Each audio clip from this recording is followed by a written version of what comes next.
ವೀಕ್ಷಕರಿಗೆ ನಮಸ್ಕಾರ, welcome to my YouTube channel. Bigg Boss Kannada season 12ರ 9ನೇ ವಾರದ ಮೊದಲನೇ ಟಾಸ್ಕ್ ಈಗ ಶುರುವಾಗಿದೆ ಅಂತಲೇ ಹೇಳ್ಬೋದು. ಆ ಟಾಸ್ಕ್ ಏನು, ಆ ಟಾಸ್ಕಲ್ಲಿ ಯಾರು ಗೆದ್ದರು ಅಂತ ಈ ವಿಡಿಯೋ ಮೂಲಕ ತಿಳಿಸ್ತೀನಿ. ವಿಡಿಯೋನ ಸ್ಕಿಪ್ ಮಾಡದೆ ಕೊನೆವರೆಗೂ ನೋಡಿ. ಮೊದಲನೇದಾಗಿ ಹೇಳಬೇಕು ಅಂದರೆ ಬಿಗ್ ಬಾಸ್ ಮನೆಯಲ್ಲಿ ಈಗ ಪಿಲ್ಲೋ ಟಾಸ್ಕ್ ಶುರುವಾಗಿದೆ. ಇನ್ನು ಈ ಟಾಸ್ಕ್ನ ಆಡೋದಕ್ಕೆ 2 ತಂಡಗಳಾಗಿ ಭಾಗವಾಗಿದ್ದಾರೆ. ಇದರಲ್ಲಿ ಅಭಿಷೇಕ್ ಮತ್ತು ಜಾನ್ವಿ ಅವರು ಉಸ್ತುವಾರಿನ ವಹಿಸಿಕೊಂಡಿದ್ದಾರೆ.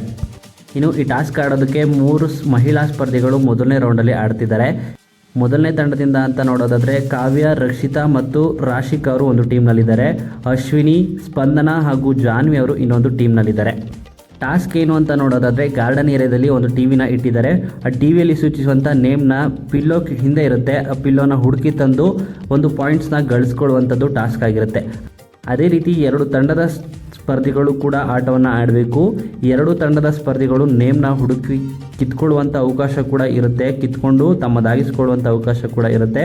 ಅದೇ ರೀತಿ ಇಲ್ಲಿ ಆಟವನ್ನು ಆಡ್ತಿರ್ತಾರೆ. ಕಾವ್ಯ ಹಾಗೂ ರಾಶಿಕಾ ಇಬ್ಬರು ಕೂಡ ಒಂದೇ ಟೀಮ್ನಲ್ಲಿ ಇರೋದ್ರಿಂದ ತುಂಬಾ ಚೆನ್ನಾಗಿ ಆಟವನ್ನು ಆಡಿದ್ದಾರೆ. ಇನ್ನು ಆಪೋಸಿಟ್ ತಂಡದಿಂದ ಸ್ಪಂದನ ಹಾಗೂ ಅಶ್ವಿನಿ ಅವರು ಆಟವನ್ನು ಆಡಿದ್ದಾರೆ. ಅಶ್ವಿನಿ ಅವರು ಅಷ್ಟೇನು ಚೆನ್ನಾಗಿ ಆಟ ಆಡಿರೋ ಮಾಹಿತಿ ಇದೆ. ಏನೆಲ್ಲ ಆಗಿದೆ ಅಂತ ಕಾದು ನೋಡಬೇಕಾಗಿರುವಂಥದ್ದು. ಆದರೆ ಇಲ್ಲಿ ಅಶ್ವಿನಿ ಅವರ ತಂಡ ಸೋತಿದೆ ಅನ್ನೋ ಮಾಹಿತಿ ಇದೆ.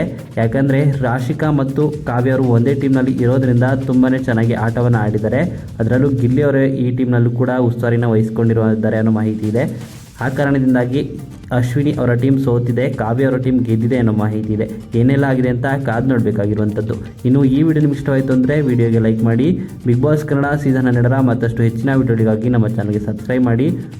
ಇನ್ನು ಬಿಗ್ ಬಾಸ್ ಮನೆಯಲ್ಲಿ ನಿಮ್ಮ ಫೇವ್ರೆಟ್ ಕಂಟೆಸ್ಟೆಂಟ್ ಯಾರು ಅಂತ ನಿಮ್ಮ ಅನಿಸಿಕೆಯನ್ನು ಕಮೆಂಟ್ ಮೂಲಕ ಕಮೆಂಟ್ ಮಾಡಿ ತಿಳಿಸಿ.